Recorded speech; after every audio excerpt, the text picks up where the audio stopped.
নোয়াখালী হাতিয়া উপজেলার চর দখলকে কেন্দ্র করে দুই গ্রুপে গোলাগুলি সংঘর্ষে অন্তত ৫ জন নিহত হয়েছে। এ সময়ে উভয় পক্ষের অন্তত ১০ জন আহত হয়েছে। মঙ্গলবার ২৩ ডিসেম্বর ভোরের দিকে হাতিয়ার জাগলার চরে শামসুদ্দিন ও আলাউদ্দিন গ্রুপের মধ্যে এই সশস্ত্র সংঘর্ষের ঘটনা ঘটে। নিহতরা হলেন শামসুদ্দিন গ্রুপের শামসুদ্দিন নিজে, তার ছেলে মোবারক হোসেন এবং এক সহযোগী জুম্মা এবং আলাউদ্দিন গ্রুপের আলাউদ্দিন। সাউথ টাউনে হোক আপনার স্বপ্নের আবাসন, শতভাগ রেডি প্লট, সাথে সাথেই সাফ কাবলা রেজিস্ট্রি। আলাউদ্দিনের মরদেহ নোয়াখালী জেনারেল হাসপাতালের মর্গে রাখা হয়েছে।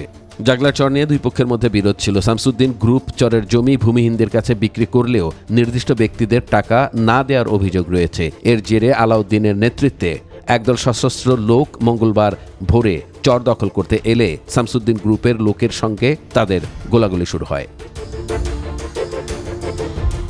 সংঘর্ষে শামসুদ্দিন, তার ছেলে ও সহযোগী সহ আহত আলাউদ্দিনকে হাসপাতালে নেয়ার পর চিকিৎসকরা তাকে মৃত ঘোষণা করেন।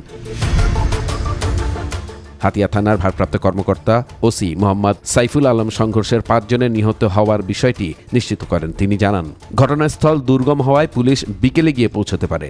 গ্রেফতার কার্যক্রম ও নদীপথে তদন্তে কোস্টগার্ড সহায়তা করেছে।